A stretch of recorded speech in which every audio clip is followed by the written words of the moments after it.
So there's a rumour going around that there's another Killer Instinct game in development. As with most rumours, take it with an absolutely massive grain of salt. Because you know it's like, rumours for so long and it just happens, not because the rumours are actually true, just because so much time has passed it actually got into development. But it's thinking about who on earth they could use to make it. As the first game I always felt was like lightning in a bottle. They took a fairly unknown developer and they just happened to make something really, really good out of it. They're talking a few developers they were talking about NetherRealms, which I can't imagine, just purely because they've got Injustice probably and Mortal Kombat. I think they're talking about the makers of Skullgirls doing it. Again, I've not really seen much experience of 3D style games, as far as they've mostly been 2D animation. But they definitely know their fighting games, so it'd be pretty cool.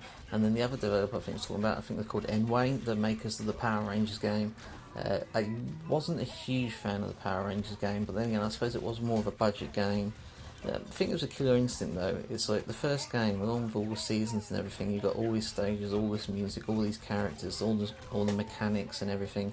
And I just can't imagine what you do for a sequel, because you obviously want to keep some of the gameplay mechanics, but add new stuff. That's probably why I'm not a game developer. I can't imagine that anyway.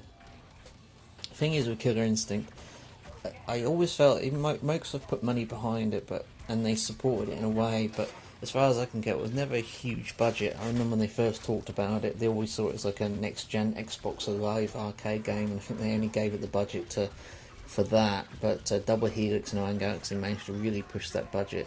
So it'd be really amazing just to see what they could do with a Killer Instinct if they perhaps gave it like Halo-style budgets. I really doubt they would ever do that with a fighting game, but I think with another developer, I don't know if they're going to just take the existing mechanics and just improve and tweak them, or if they're just going to do a complete overhaul.